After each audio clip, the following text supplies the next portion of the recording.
Welcome to Psychology of Pilgrimage.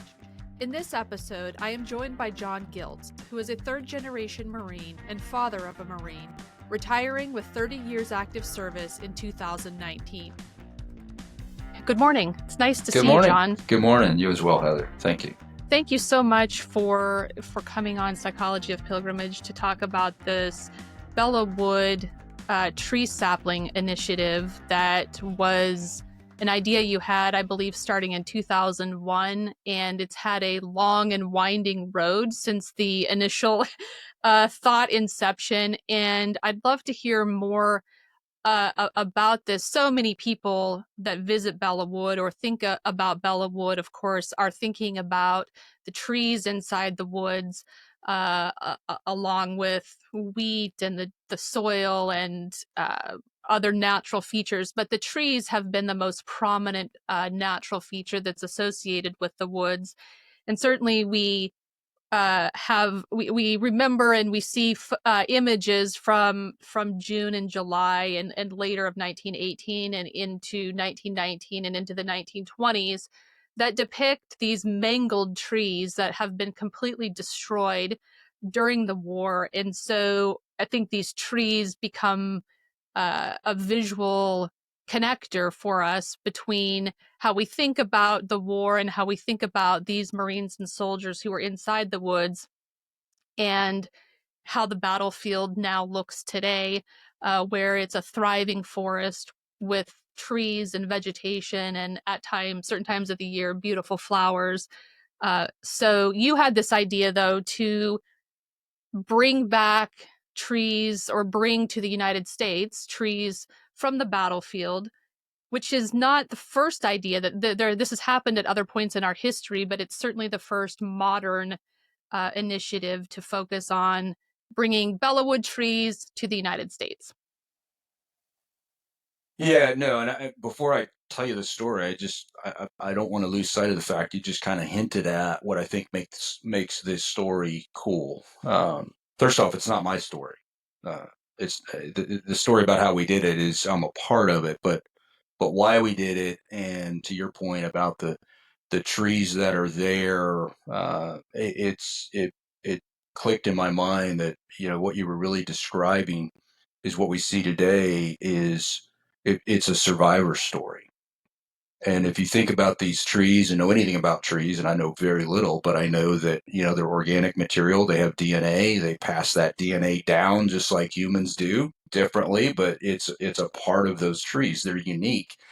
And so the trees we have today that we're going to talk about, literally are the descendants of the trees that were there and metaphorically heard the sounds and took the bullets and were burned and destroyed and hit with shells. And so a part of them survived and was passed down through, many, many acorns over the years. And so what we have today are the descendants, just like, I'm not a physical descendant of the participants in the Battle of Belleau Wood, the Marines and sailors and soldiers of that time, but I am from a Marine Corps perspective, a descendant and an inheritor of the legacy that they established there. And so that's what I think is cool about this project is it's multifaceted. It's almost four-dimensional. Yes, it's a tree. It's a living memorial. It's a perpetual reminder, but they literally are a piece of that battle. And Marines today, and I'm sure soldiers that are aware of it, and certainly sailors that know their history, should walk around feeling that they have a piece of that as well with them as an inspiration and a reminder of how horrific it can be. And in those times of great struggle, they should measure themselves against what they did there and ask themselves, am I ready? Am I living up to what they established and many died for? The story itself, So, though, to your yeah, well, question. Yeah, go ahead. before you get into the story, I just wanted to ask you about what you mean when you say four-dimensional.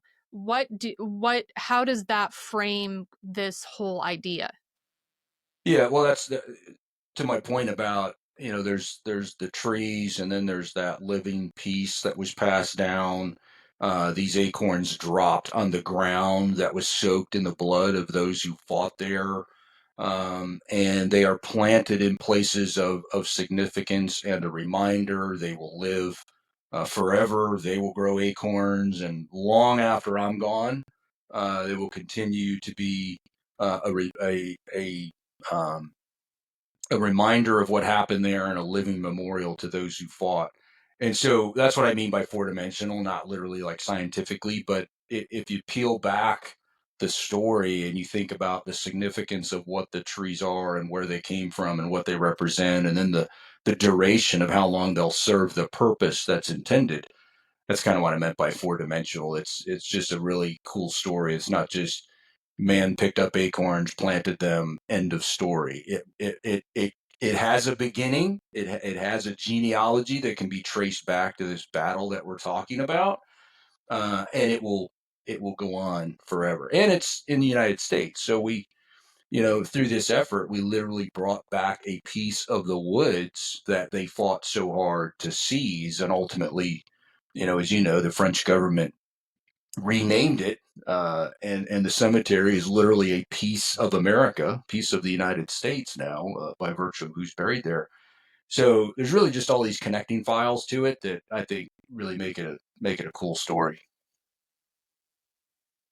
As you're talking, I am thinking I have this small branch that I brought back from Belleau Wood at one point, and it's, I mean, the tree itself, it's a small piece of a tree, but there's soil on it, there's other kind of debris on it, and I have two of these in my office, and I often look at them and think, um, what has this, where did this come from? At what point did this particular branch start growing back after 1918? And what is literally contained in the DNA, as you talk about the DNA of this tree branch? And being able to have this physical piece, this artifact in my hands, it's emotional for me to think about what this is made of, what the composition is. It comes from the floor of Belleau Wood, and so who knows what the story of this is, but it definitely connects me to the battlefield in a way that memories alone and thoughts and recollections of being there simply don't. So there's my piece of Belleau Wood. Yeah, Um, yeah. I don't even have anything that cool that's from there. What I do have is, once we started harvesting some of the trees, these are leaves from one of the trees that we had to prune, and so I kept those in this white tag. Where these were the tags that North Carolina State University School of Forestry put on all of the saplings before we delivered them. So it's got their scientific name and what they were. Some were red and said Belleau Wood on them. So I kept one tag, and I've got a smattering of leaves that are forever sealed in this glass. But um, yeah, so it's cool that you have that. And yeah, I look at that, and you look at that, and you wonder what the story is. There is a story, but it does make you wonder, who fell to the ground, or who sought cover under the other pieces of that tree, at a time of just unimaginable horror. And if that little branch could talk, what stories would it tell? yeah, Is really e- cool. yeah, exactly. So you started thinking about these stories and the trees and what it could mean to future future Marines, but also future people who may be interested or connected in some way to Belleau Wood, or could learn about Belleau Wood through the trees. This started in 2001. Can you tell us how that happened? Yeah, so the trees didn't necessarily start before that, but I would be remiss if I didn't tell you that in 2000, when I served in 98 to 2000, I served in the 3rd Battalion, 6th Marines, which traces its lineage back to Belleau Wood and is very proud of that. And wears the French Fourragère like several other designated units. We went on kind of a history kick. We redid our battalion headquarters. We painted it in what was cobalt blue. Cobalt blue traces back to the Indian patch that our battalion wore at Belleau Wood. We renamed our conference room in honor of a former commander who was killed by a sniper in World War II. So we did a lot of historical things, and over the course of that, there were discussions about wouldn't it be nice to plant a Belleau Wood tree, but no action was taken. We didn't know how to do it. And then fast forward to the winter of 2001, so probably February, March of 2001, literally sitting around a kerosene heater in the middle of the desert at 29 Palms with another Marine.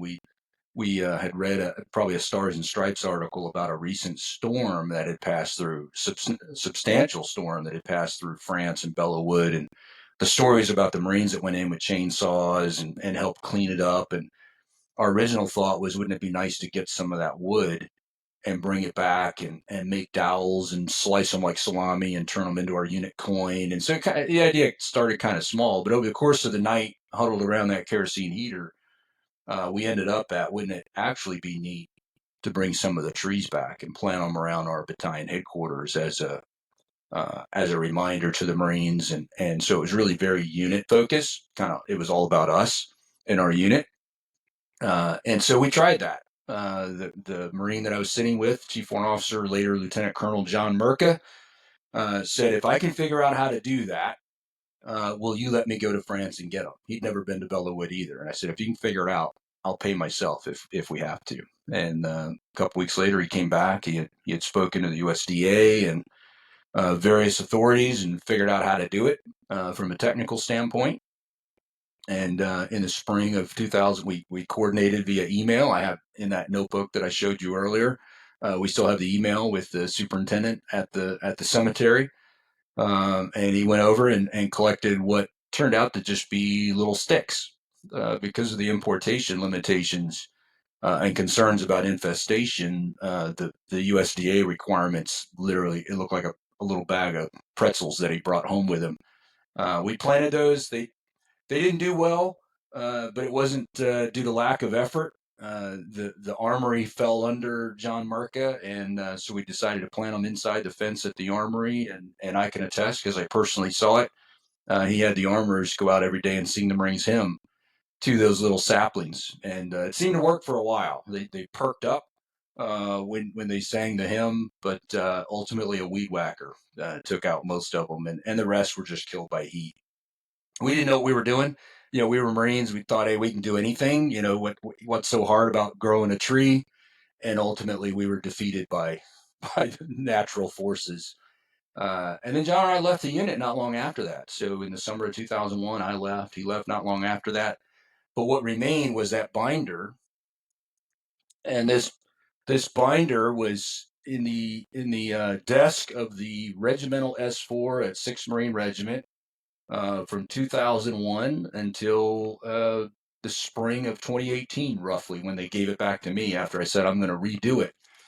And every 2 or 3 years, John or I would get a call or an email from a Marine in that unit who found the binder and saw our names in there, asking where the trees were planted.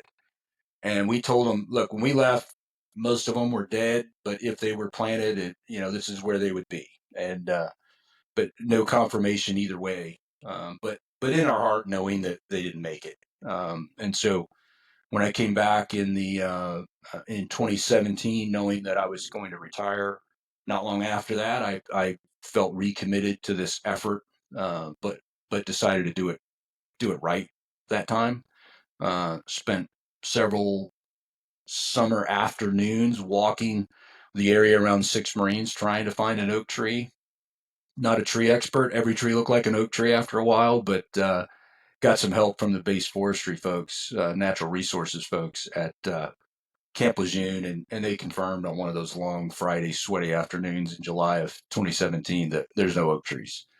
But the interesting thing, Heather, is as we walked around, young Marines, when we told them what we were doing, they would say, "Oh, well, those trees, they're here. It's that one right over there." And it wasn't. It was like a pear tree. And then there was another one that was around the regimental headquarters that all the Marines swore, that's the Belleau Wood tree right there. I said, no, that tree was here when we were here. It was the smoke pit. It's where Marines went out to smoke. That's not a Belleau Wood tree. It was here then. It's still here now.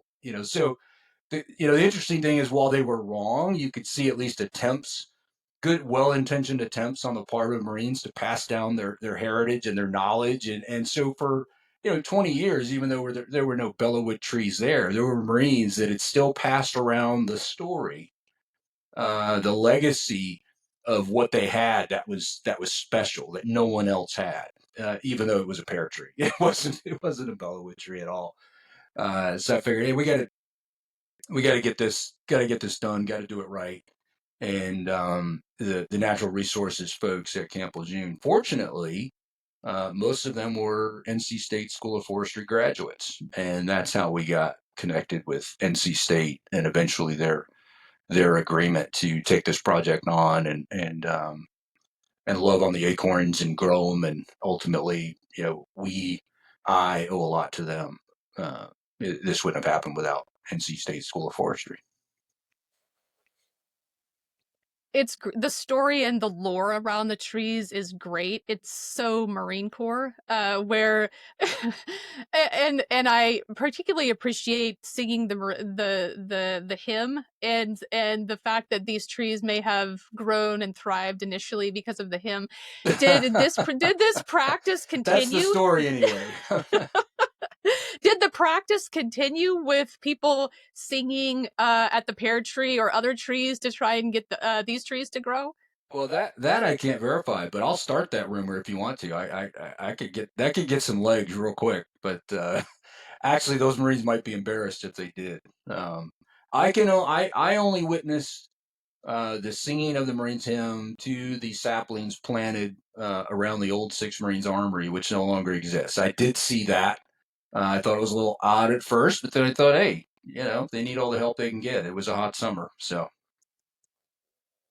You may have stumbled upon some type of new growing technique. People that hear this, they're going to think, I have fledgling plants, and if I just sing the Marines hymn to them, maybe this will increase my chance of being successful.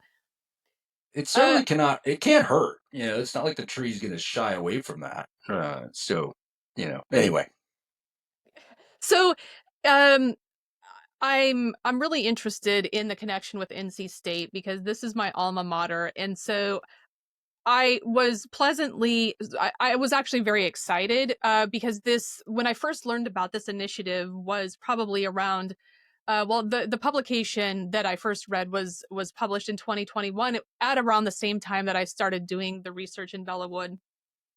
And so it seemed like there were a lot of points that were coming together for me about this initiative with personal ties to the institution, and also just the story behind it. And how did you said that the Department of Forestry at NC State became involved?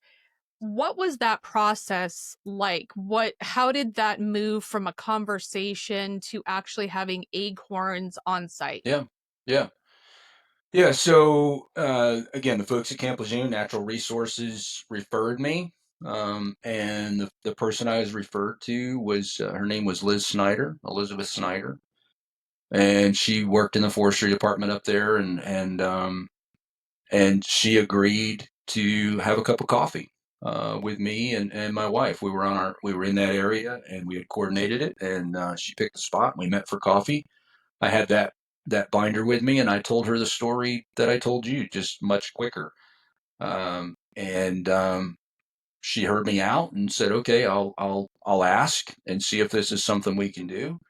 And she did. And a few days later, I got confirmation that they would be willing to do it. And then it evolved as we talked. Once they agreed to take it on, I didn't know how to do it. All I knew how to do was I was in contact with the Marine Attaché in Paris, so I could get the acorns, but everything else was either a USDA requirement or the technical pieces of how to plant the trees and grow them. So So Liz was the initial plug-in to NC State. I'm sure she thought this was kind of weird. Like, who is this guy? He wants to meet and talk about acorns from France, and but the school fell in love with it. You know, the history piece of it. You know, like anybody that's heard about it, they want to be a part of something that matters, and that you know, gives them a sense of pride. And you can tell from the article that was written and some of the conversations I had separately that they didn't just do it because they could. They did it because they wanted to. And so Liz got the approvals. And then NC State, again, the School of Forestry already had importation licenses for organic material and plants from other countries. They were willing to use those. So a lady named Tori Brooks was their licensing importation expert. And typically, they're bringing down other things for their research. And then the guy that ran their greenhouse at that time was Austin Hine. Austin Hine's either father or grandfather had been a Marine, so he personally wanted to be involved to be able to tell his grandfather about this really cool thing he was working on. And then the Marine attaché worked with Marine security guards and the superintendent at the cemetery, collected the acorns, and they were imported and brought directly to NC State and put in their greenhouse.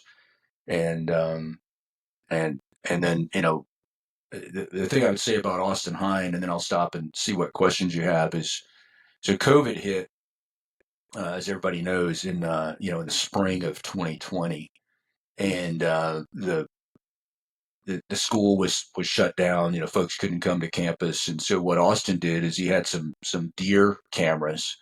He set up deer cameras in the greenhouse. He automated the watering system, or put them where the automated watering system was, and then he also took about half of them home so he could care for them at his house. So it took up about half of his driveway, is the way he described it to me. But he took them home to care for them there, and then he would I don't think he works there anymore, but he would sneak in every now and then to the greenhouse and check on them there as well when nobody else was around. But really went above and beyond at a very critical time in the life of those young acorns and young saplings to make sure that they were taken care of. So not only do we owe a lot to NC State and their willingness to literally give up, you know, half of one of their greenhouses, but to Austin Hine personally for you know, taking half of them home, which was about 50, you know, 5 gallon buckets with little saplings and acorns in them, and then take care of the rest from there. But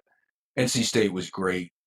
You know, they've got a lot of things going on up there with their NC cooperative organization and the work they do with the tree industry, and you know, their graduate students, and it always seemed like this was something that they really embraced, and really, really, as I said earlier, they didn't do it because they could. They did it because they wanted to, and it was reflected in every interaction I had with them. So if it was 100 acorns, if is Yeah, so that there were, yeah, is that what survived, or that's how many initially were gathered? so about 200 were gathered and were sent through USDA customs. Half of those made it through customs. Pretty stringent requirements, as there should be. So even though we thought the acorns were pretty good that were collected, there half of them didn't make it. They were confiscated. So about 199 or 100 made it to NC State, and to date, we've planted. I was trying to do the math this morning. We've planted somewhere in the neighborhood of 48 to 51. Might have to go back and recheck my math. There's 4 or 5 that are at a nursery out in Western North Carolina that aren't really viable, but they've agreed to try to um, uh, propagate them, take clippings and try to grow them. That's incredibly hard with oak trees, so I'm not expecting a lot of success there. So just over 50% have been planted, and the rest just didn't make it. There were some that early on didn't grow at all. The acorn didn't sprout, or the sapling just died. Was the intent from the beginning to bring them to NC State and then ensure that they were viable and then replant in different places, or was that part of your vision and your team's vision to begin with, or did this evolve once you realized that these acorns were in fact going to grow? No, there always was a vision, and I think that was the hook with everybody. So it wasn't just bring them here, and if it works, we'll figure it out. The vision early on was so for me, with my connection to Sixth Marine Regiment, Sixth Marine Regiment and the units associated therewith was always the primary focus. So at a minimum, we needed enough to take care of that unit and really fulfill what we started back in 2001. That was the original intent, and not knowing the numbers. Beyond that, as you think about the purpose and the selection of where they went, it was to places of distinction where I knew they would be cared for, and in perpetuity, people would gather there and see them. So to your pilgrimage um, connection and intent and focus area, the National Museum of the Marine Corps was number two. And then as it went from there were other ideas I had in kind of a prioritized pecking order uh, that did depend on the number that survived. So where they are now, I would say, is probably an indication of the importance and the order in which we planted them. So Sixth Marine Regiment, other than NC State. So NC State did plant two outside their ROTC building, as you and I discussed earlier, which is also, I don't know if it's still named the Reynolds Coliseum, but a fairly famous athletic facility, but also houses their ROTC department. So the first two were planted with a beautiful plaque outside that facility in Raleigh early on. And that was just the right thing to do.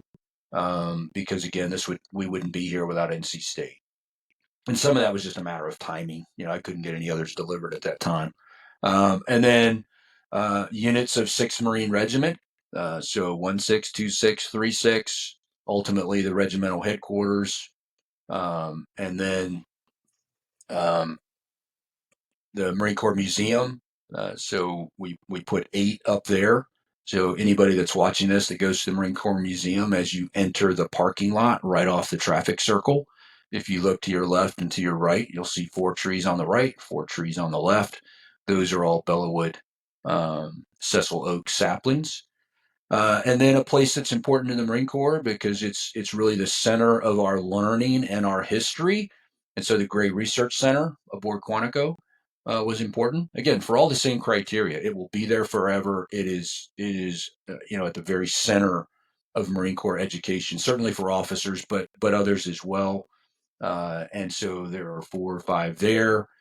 Arlington National Cemetery has 4 that are planted in the World War I area near the Argonne Cross. So again, if anyone goes to Arlington National Cemetery, and the Argonne Cross is right near the wall with Henderson Hall. So as a benchmark for you, if you want to know where that is, of course there's maps.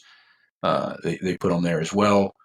I had one planted at the grave of Gunnery Sergeant Stockham in New Jersey.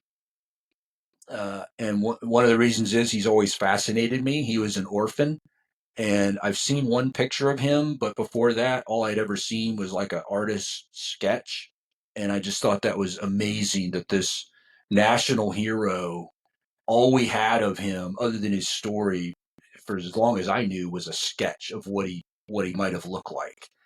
And so he was repatriated and buried in New Jersey. And when I researched him, I saw that the town that he was buried in to this day continues to honor him in a magnificent way. And so he met the criteria as well, or his gravesite met the criteria, because I knew between the local Marine Corps League and the town itself, Gunny Stockham was their, let's just say, their favorite son and somebody they hold in high regard. And so that gravesite was worthy.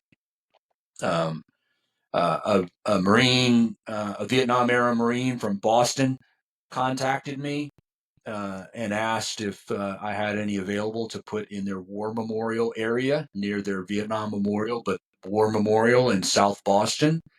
Anybody that's watching this from that area, or really any Marine, would have to admit, I'm a New York Yankees fan, but would have to admit that the Boston area has produced some of not only our greatest Marines, but in numbers, that area has produced just an ungodly amount of Marines over history. And so they should be rightly proud of their history. And so I wanted to add to that and honor the Marines of the Boston area now and in the future by uh, giving them those trees, and they're planted, and the mayor came out. They do big ceremonies, and I knew that the Vietnam veterans that are still alive go out there every Sunday afternoon and toast their brothers on the wall there in Boston. And so I know every Sunday afternoon there are Marines nearby that check in on the trees, and they're in a neat part of town in the history of Boston as it relates to the Marine Corps and service overall.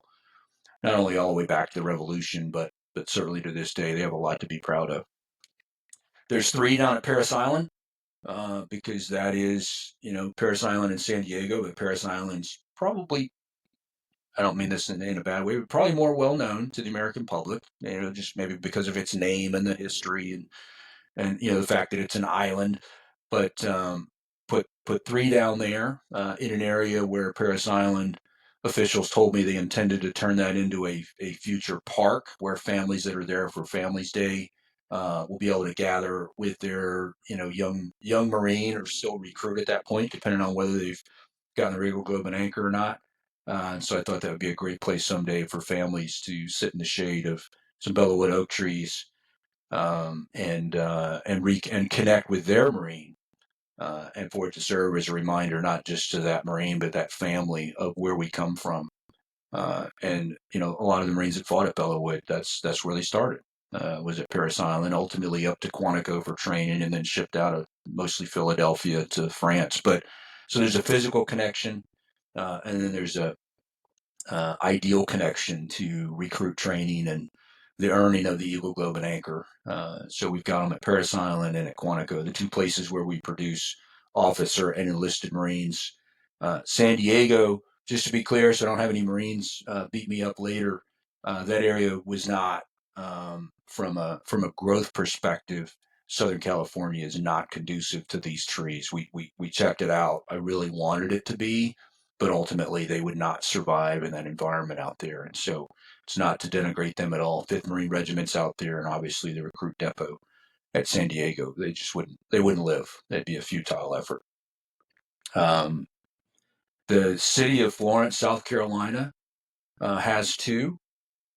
I was contacted by two Vietnam veterans down there, a Marine and a soldier, who saw this story about the plantings in other areas, and they found me and asked if they could get a couple down there. And at first I said, well, let me see. And what I wanted to do was see where they were going to put them, and if it met the general criteria that I was looking for. And if anybody's passing through Florence, South Carolina, right off 95, I mean, literally within 5 minutes is the Florence, South Carolina, I think it's called the Memorial Gardens. It's the War Memorial. It is an absolutely beautiful place that is well cared for. It's got to be 40 acres. They've got memorials and plaques to every war. The World War I memorial was beautiful. They've got working dogs, anything you can imagine. And then I dug a little deeper and realized and saw that on Memorial Day, on Veterans Day, they hold massive ceremonies there. They're very well attended. And so I thought this is a place that these trees, assuming they survive, they will be loved on, they will be cared for, they will be visited, and they'll be in a place of prominence for forever. And so I couldn't say no to that. And so on the Marine Corps birthday, I lose track of my years now, but I think it was 2022, on the Marine Corps birthday, we planted those two saplings by the World War I memorial. I spoke at their Marine Corps ball that night at a VFW. And then the next morning, we attended the Veterans Day ceremony that, even in a cold rain, I think there were about 3,000 people there for that. And so the city of Florence, South Carolina, and there's many others, but that one, they reached out, is a place that does it right. They walk the walk, they talk the talk, and they just absolutely treasure their veterans, and they do it in a meaningful way that cannot be cheap. And so that it's a wonderful place. And if anybody's down there or you're passing through, it's literally a detour. Get some gas, get a cup of coffee, stop by there. It's worth it. This is rapidly expanding. I think the first time we talked, I want to say maybe six of these places had trees, and then the ones that you've just talked about are new sites. I think to me, in where I was tracking where the trees had been planted. Yeah, and there's a couple others that I haven't covered that I think are important to also reinforce or enforce the thought that I have that Belleau Wood, while the Marine Corps tends to be the service that most highly touts it and remembers it, we don't own the history. It's not ours exclusively. And I would be very remiss and have tried throughout this project to remind everyone in my remarks or in my attempts to get these trees planted that the Navy obviously was there with us. So pharmacy mates and doctors and dentists that served as doctors that served in those Marine units have a very unique, very special, treasured part of the history. And obviously the U.S. Army and the soldiers of the Second ID and others that served there that you're well familiar, the Yankee Division and others that fought in and around that area. So there's a much larger group than Marines that were there, and so the new National Museum of the Army. I may have the name wrong, but at Fort Belvoir, I delivered. Actually, on the same day I delivered the trees to Arlington National Cemetery, I took three to that museum. It was still, they were still working on their landscaping plan. I don't know exactly where they ended up, but I took three there specifically for them as well, and for soldiers and their families and others that visit that museum in the future to know and be reminded of the Army's unique, special, honored place in that battle. And then here at Camp Lejeune, um, again, I'm losing track of the years. It was, I think, last spring.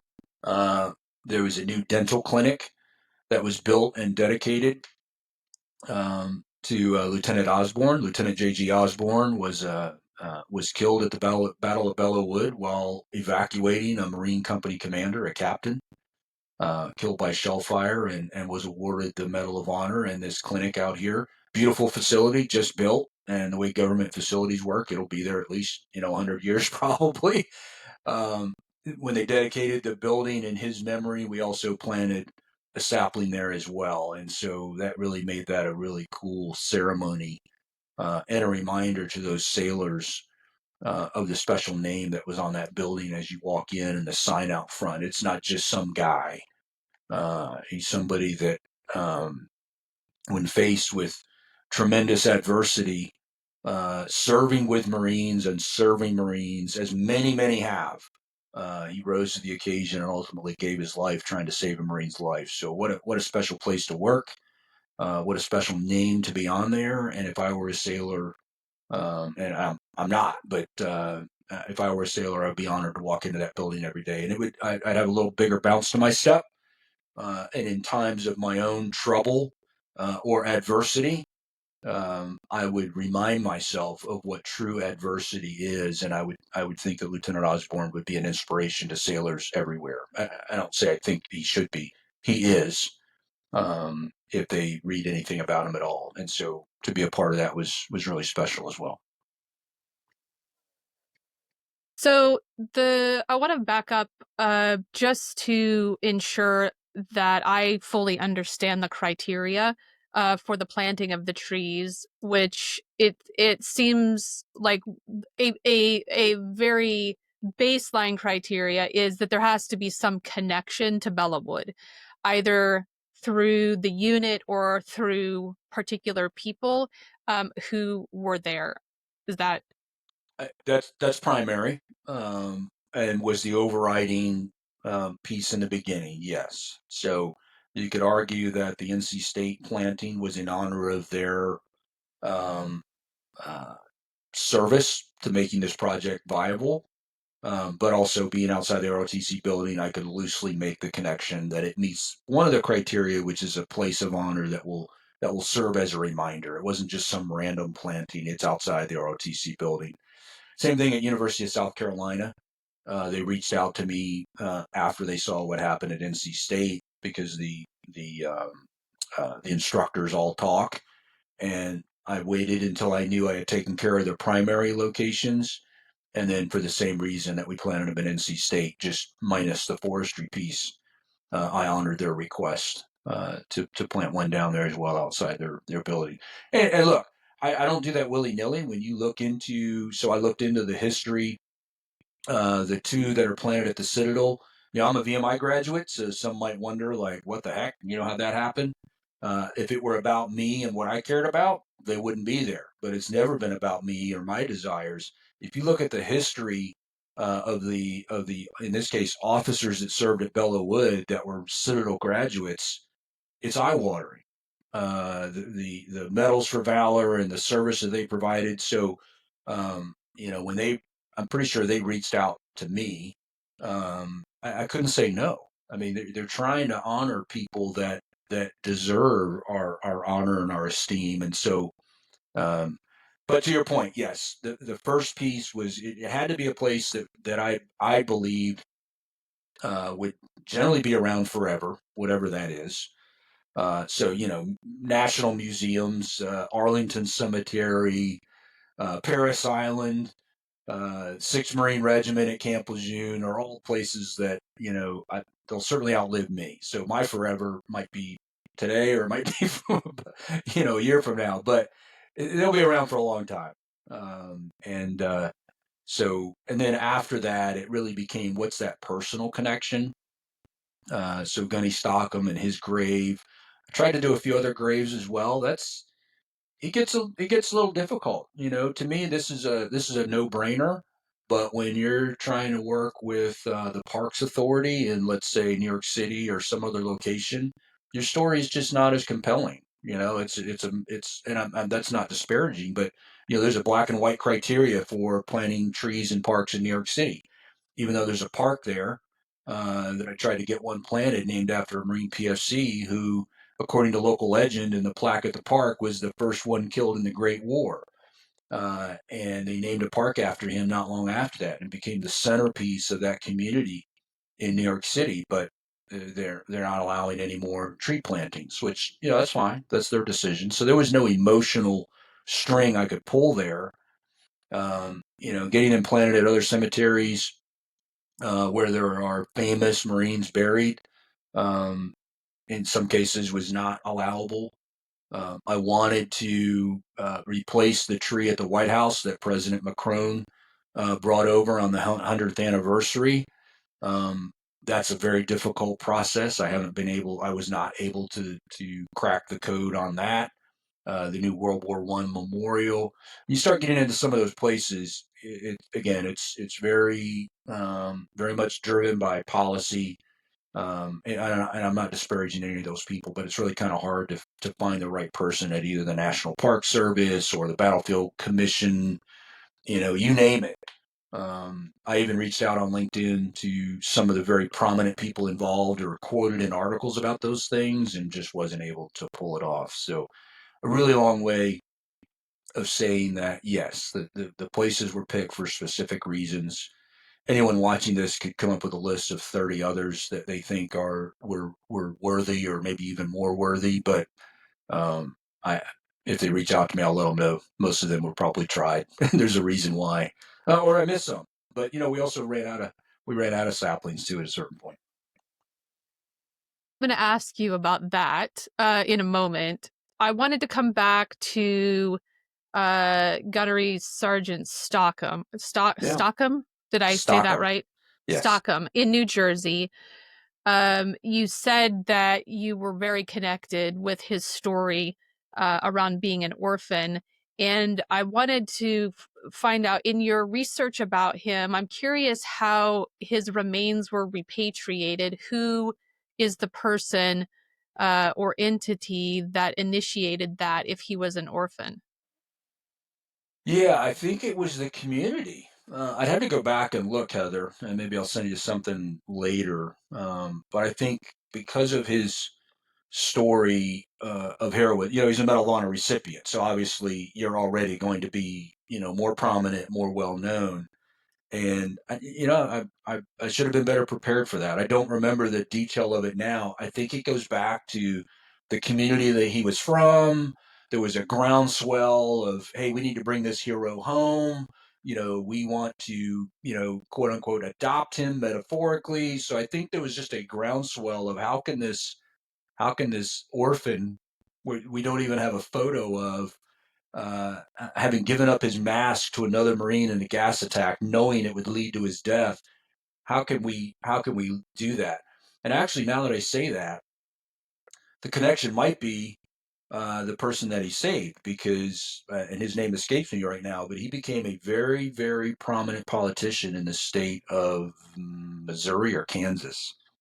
And so I'd have to go back and look. I don't know when Gunny Stockham's remains were brought back, and why to that specific area. You're asking me a question I can't answer, but I do know the man he saved for the rest of his life spoke of Gunny Stockham, and the fact that anything he did in his life was a direct result of him giving him his gas mask and insisting that he put it on. Um, What an so I'm gonna, incredible story. yeah, I'm gonna have to go back and take a look. And it's just one of, that's the interesting thing is, he caught my attention because at our regimental headquarters we had the Medal of Honor recipients from the regiment on the wall with their photo, with their citation, and his was the only one where it was like a little drawing, and that I think that's why it initially, decades ago, caught my attention. Like, wow, what a story! And I can't believe we don't have a picture. And obviously from Civil War and beyond and all that, all we have are drawings. But I just thought it was odd that we don't have a picture of this guy. And then as you dig more into it and realize that he was an orphan, and when he joined the Marine Corps, he was kind of older. He's got a very, very, very interesting story. I would encourage you also to go back and take a look at it later. But now he rests in a cemetery in New Jersey, in a town that honors him and cares for him, and there's Marines in the area that are just proud to be essentially the caretakers.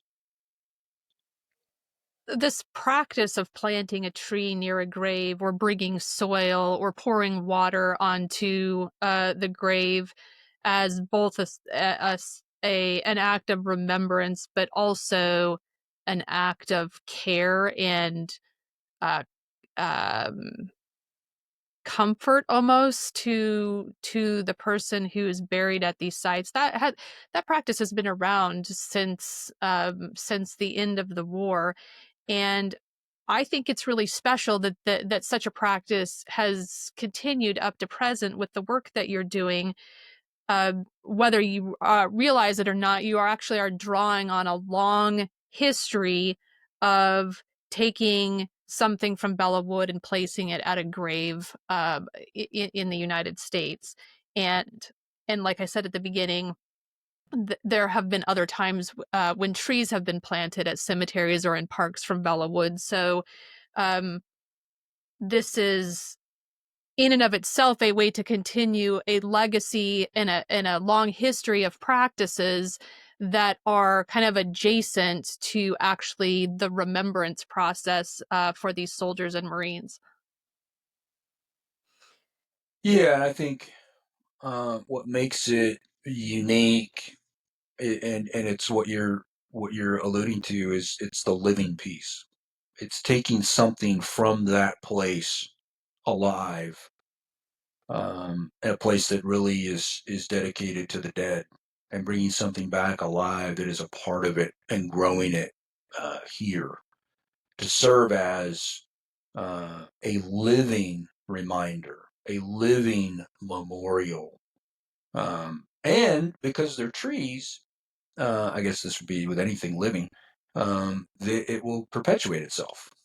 So these trees at a certain point, 10, 15 years from now, whenever they're, old enough to start producing acorns, um, they will produce more Belleau Wood trees. It'll be the next generation, just like, my son was a Marine after me. We continue to perpetuate and produce that next generation. So that's that kind of that 4D cool analogy earlier, or metaphor, whatever it is. I'm not really good with those kind of things, but this whole idea of, Marines come, they serve, they move on, they remember, they pass down. Some of them literally through their children, others just the stories that live. And so these trees are really kind of the same thing, just they can't speak, but they represent something. If you think about it, those trees they were the end point. They had to get through the wheat field first. And so those Marines, they were fighting and digging, and dying, and just going through absolute horror to see something that we now have a piece of in a peaceful way. And so it was such a desire, an inhuman desire to get there. It represented safety, and the dispelling of the Germans from the woods, and the seizure of the territory that was the mission. What did the major from 3-5 say at the end on 25th or 26th June? We've taken the woods; they are ours. So they took the woods, and so all this project's done is take a little piece back here of something that they already took. They owned it, and so we're bringing a piece of that back here to plant around and remind people.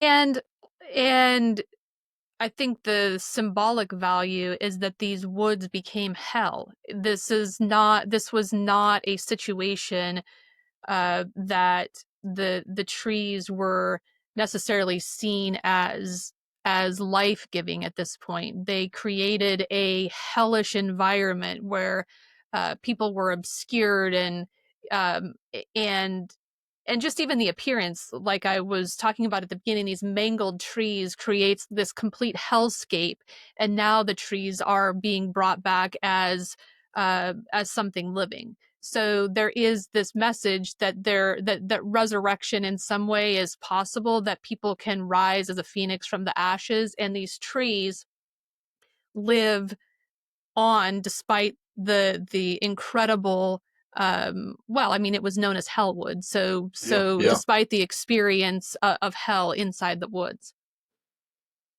yeah. A term we use, a lot more recently, probably wasn't necessarily used back then much, is resilience. And so what was left, and you're right, it was a moonscape, it was a hellscape. It was, what could survive that? Well, some people did survive it, and they lived to tell the story. And to your uh, area of study, they came back, their relatives came back, and had to come back and see that place.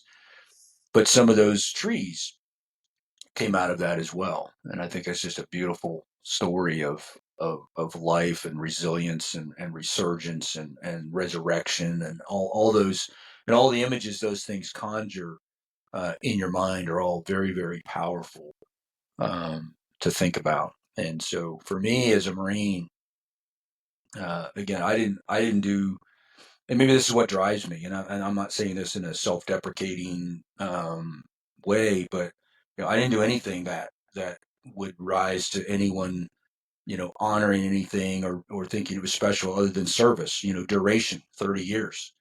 I did my duty. I served with wonderful Marines, and I can hold my head high. But I did nothing that anyone would look back on and say, "Wow." And for me, there's so many stories, written and unwritten, about those who went there.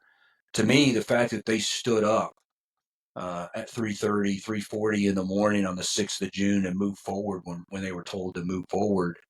And I think you had a quote the other day, we went over the top. That seems like such a sanitary description of what they did.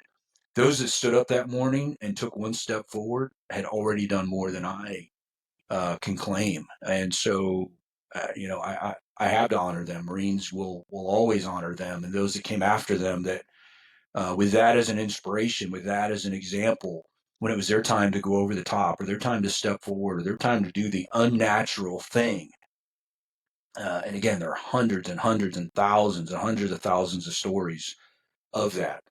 I just honor all of that, and I say that as a 30-year Marine, that I can't claim that. but I certainly do honor it. And my time in 3rd Battalion, 6th Marines, and 6th Marine Regiment, I was surrounded. At that time it was all male. I was surrounded by men that I admired and who I knew when that time came. And for some of them, it did. When that time came, they would step forward and do what it took. And so to honor the history of those that fought at Belleau Wood and give those afterwards that served a place of remembrance, um, it's a easy day, easy thing to do. So anyway, I don't think that answered a question that you asked. I just wanted to kind of get that off my chest. Yeah, it seems like you're carrying with you through this sapling project or initiative, um, the heritage and history and legacy of Marines who were at Belleau Wood, but also the Marines that you served with, who are no longer alive today, uh, and their memory is tied in with this as well. Yeah. Yeah, I mean, you got to remember this project kind of came together the first time in the spring of 2001. So 9/11 was not known at that time. And yeah, there were Marines that we served with in 6th Marines that ultimately were killed and many wounded in the long battles that came after that. So I think about them not necessarily tied to this project directly. I would be less than honest if I said that. But what I do carry with me is an overwhelming sense of awe and inspiration by not only those that fought at Belleau Woods and the stories, or Belleau Wood and the stories that we know, but then I served with Marines that I know had they been there, they would have stood up and gone over the top as well. And they were inspired by that example. And when their time came, they continued that legacy. I see the Marine Corps history as it's being written every day. And yes, there's the Gunny Stockums, there's the Dan Dailies, there's the General Krulacs, there's any number of, there's the General Grays who I met for the first time when I was a cadet at VMI in 1987. We have our heroes, we have our legends, but Heather, what I say, and some may disagree with me, is our history is actually written every day by faceless, nameless, other than to their family Marines. They're putting that next brick in the structure of the history of the Marine Corps. And what I tell Marines is, you don't have to be a hero. If the time comes, do your duty, do what you have to do it well. Remember the example that's been set. But for most of us, I'll speak for myself, we just had the opportunity to be good Marines and keep our honor clean and honor those that came before us and just be a good solid brick, well squared off. Just be that brick. Nothing special. Nobody would notice. That's me. I can't speak for all Marines, but most of us, I would say, we're just good Marines. And I think a good Marine is one that honors their history and honors their heroes and knows their history and tries to pass it down to the next generation. And if you were to sit them down and talk to them, a lot of Marines would probably tell you that as well. That they like being a part of something, and where they can, they pass that down to other Marines. It's I do think, not to take anything away from the other services, I do think it's something that the Marine Corps in particular is good at, and it's important. When you I talked about Paris Island earlier. When you talk about the idea of earning the Eagle Globe and Anchor, that is something that drives men and women to do incredible things, to be able to have somebody put in their hand that Eagle Globe and Anchor. And the idea of being called a Marine before you've earned that is foreign to us. And as a leader, I use that with Marines. You know, as an inspiration. You could always draw them back. You talk about pilgrimages. You could take a literal pilgrimage with a Marine that's in trouble back to that time because they can remember it. And I wasn't there necessarily, but they can remember that time when they were on top of the world, when that Eagle Globe and Anchor was placed in your hand. So even in times of discipline and where they've gone astray, you can bring them back to that time and then break them down and remember and then draw that back into this disciplinary situation. Not all times, but sometimes to great effect. And that's the emotional pull of what it is to be a Marine. I did it many times in situations that were uncomfortable for the receiver, but effective to get them back on a straight path. I do find that the concept, the metaphor, the actual physical pilgrimages really resonate with Marines. This is not a hard sell to even talk about pilgrimages to Belleau Wood, but pilgrimages to other places. Uh, in terms of I could say Iwo Jima, and someone would say, this is a pilgrimage site because of this, and this reason, and I have a connection there. Or maybe I have sand from there, and the list goes on and on. And I think that's why, for me, this tree initiative feels so pilgrimagey. It feels very much like it's running parallel to the pilgrimages to Belleau Wood, but pilgrimages um, as a larger umbrella idea within the Marine Corps. And as you're talking about all of the different sites where these trees have been planted, I'm thinking that inadvertently, or maybe intentionally, you are creating new pilgrimage sites where people will go and sit under the oak trees from Belleau Wood. And two questions come to my mind.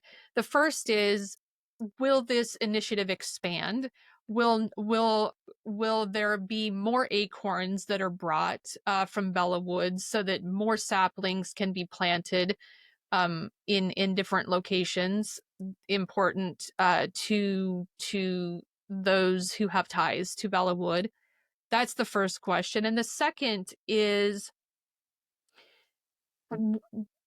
there I mean, I as you're talking about the places, I'm like plotting them in my head. I was writing them down and thinking, this is a really interesting idea. I mean, I can imagine someone might become interested to visit now all these places where these Belleau Wood saplings have been planted, and that is like a new pilgrimage Yeah, connecting yeah. the places here in the United States. Yeah, so my wife keeps telling me I need to make a website that She's right. has maps or puts a I pin in where they agree. are and a picture. I need to do that because that's you asked me earlier about what was the plan and were you just going to kind of see how it worked out. So I had the initial plan. Phase one was get them over here, and I had an idea of of what the priorities should be.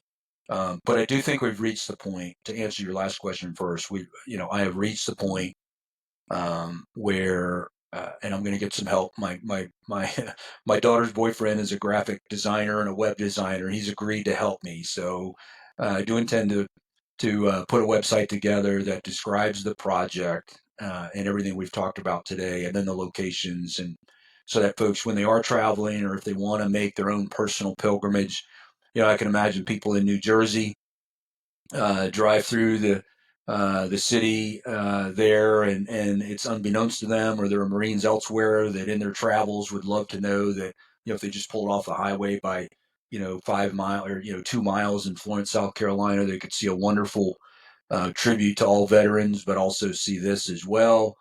Um, you know, Tens of thousands of families go to Paris Island every year to see their loved ones become Marines.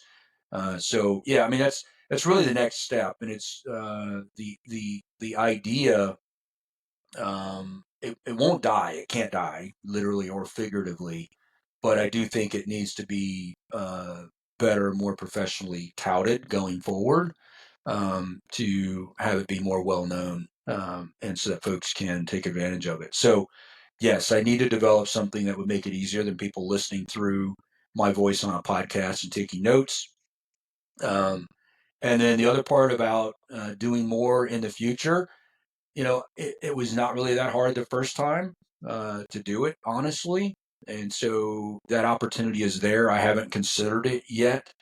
I think I need to get the website going, and that may generate additional interest. There are some areas that are still on my mind that I was not able to service this time around for a number of reasons. So there is work undone in those terms.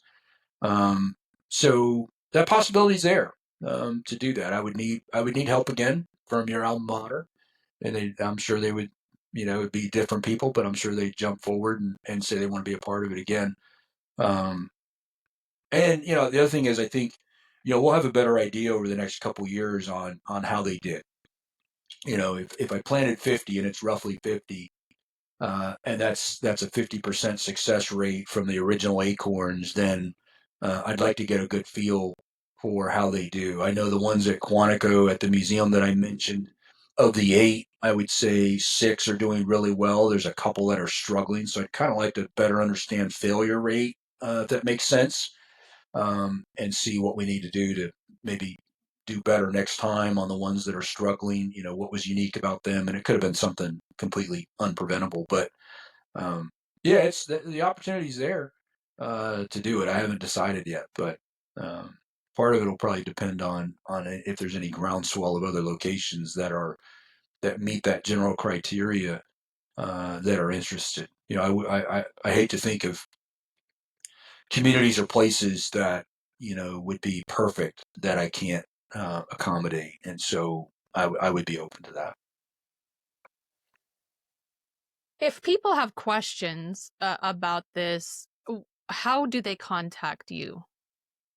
And I don't know if I want now you're suddenly hopefully you don't hopefully your inbox now isn't going to be flooded, but I do think that there will be people who will listen or watch and have an idea or just want to talk more about Yeah. this initiative. So I know you and I met through LinkedIn, and that's where you put these podcasts. So if anybody's watching on LinkedIn, just make sure you spell my name right. So it's Giltz, but you can direct message me there, and we can set up alternate communications with cell or email. But I'll give you my personal email address on here if you don't mind. Again, you got to spell Giltz right, or you'll never reach me. Most people say Glitz, so it's just John, John dot R as in Romeo dot Giltz, Giltz at gmail.com. I'll also add it at the end so people can Yeah, see that or yeah, just copy and paste it so they don't send it to John R. Glitz. yeah. Yeah, whenever anybody, says, "Hey, you never answered me," I'm like, "Well, open up your phone. Let me see what you typed in," and invariably it's Glitz, which, you know, with a name like Giltz, you get used to it after a while. So looking through the article that I have the one that NC State printed and or someone published here, and I don't you at one point when you were interviewed, you gave a beautiful quote about why you are doing this. And I thought it was in this article, but it's not. So I'm actually hoping you can remember. It was about um the legacy of Marines, but there was also this forward focus about uh channeling the stories of the past, but then kind of looking to the future too. And I was wondering if you remembered that or Yeah. So what I've generally told people, if my elevator pitch for this, and maybe this is what you're looking at or something similar, is this project will serve as a living testament to the valor of those who fought, a permanent,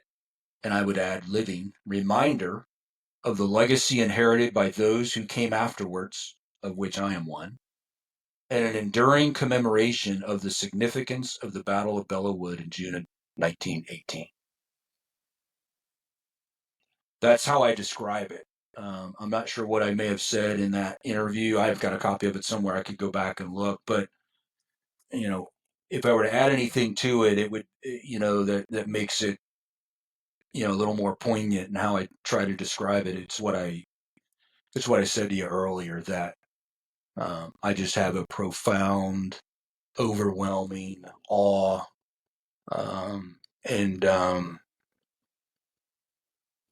and just inspired by by that battle and those you mentioned that came afterwards. I've been to Iwo Jima. I've got the sand. I've got pieces of machine guns and barbed wire, and I've walked to the top of Suribachi.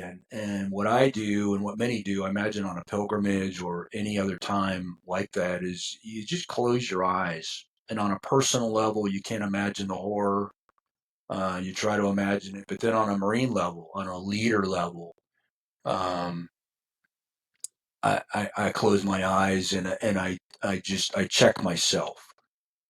You know, would I have done what they did? And you can't answer that. You assume yes. If I were PFC Giltz on the 6th of June at 3:40 in the morning in 1918, and they said let's go, and I looked into those wheat fields, would I have done it? And I can't answer that. So then the question becomes, in how I conduct myself, in how I lead Marines. Am I worthy of those that did stand up that morning and go through the wheat fields? Am I keeping my honor clean? Am I keeping their honor clean? Am I honoring what they did? And you don't do that 24/7, but when you have those poignant moments in your life, when you go to the Marine Corps Museum, when you go to Arlington, when you go to your local veteran cemetery or war memorial, or you talk to your grandfather, whoever it is, do you use that as an opportunity to evaluate yourself, and where you are lacking, do you correct that because of the reminder of what they did? And I think if you go back, and I know you've met him now, if you go back and read the writings of a General Krulak or others, both his father and the son, in how they carry themselves, that is thematically throughout their entire life, was this idea of that thread that goes back beyond Belleau Wood. It goes back to there, and it carries us forward. And how does that manifest itself in your actions and how you carry yourself and how you conduct yourself as a Marine? And I would say that same lesson. This is important. That same lesson, that same requirement to check yourself. I would affirm that to soldiers and sailors as well. Because again, this is not the Marine Corps history alone. Many of our units were commanded by Army officers. And obviously, you mentioned General Harbord earlier, the commanding general of the Second ID, and his connection to the Marine Corps later, being made an honorary Marine, and his the great pride that he carried with him the rest of his life at having led Marines and soldiers.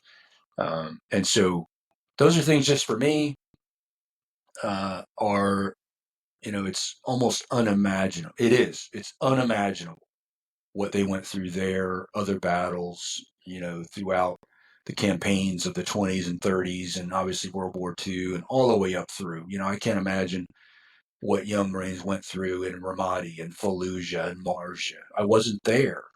I can't claim their heroics, but the one thing I can do, and what this project does, is gives them something physical, living, that may in some way help them understand why they are the way they are and what they did, and a reminder to them of why they did what they did, and for those that come later, a reminder of why it's so important that you train well, you prepare well, and when that time comes, you fulfill your duty.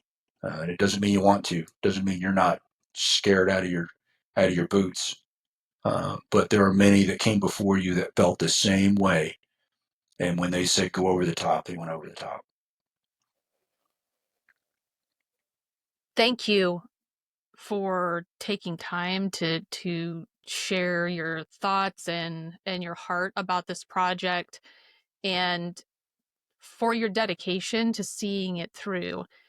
It seems like there were probably many times when the project could have just fallen by the wayside, and the binder would have just been put away, and people wouldn't have picked it back up. But it's a really important way to honor those that fought and ultimately died at Belleau Wood, and a way to connect all of us here in the United States to a sacred geography and a sacred landscape that the vast majority of people will never visit, but they can go find a tree in a place that may be nearby somewhere in the United States, and have a touch point to this battlefield that became so iconic in World War I, but also to the memory of the war after the war's end.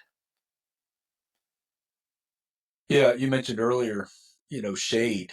And I tell people that this project will be measured by how many NCOs who aren't even born yet in the Marine Corps, and their father's not even born yet. But how many NCOs, young sergeants, will sit in the shade of these trees someday and train their Marines and tell our stories, and use that tree that they're sitting under as an example of that, as a to use your point, a touch point, to remind them of who they are and why that's special, and why what they do is special and those that came before is special. So I'll be long gone, but I think that would be really cool if someday, some young sergeant sitting under that tree has no idea where I am not important. My name doesn't need to be known.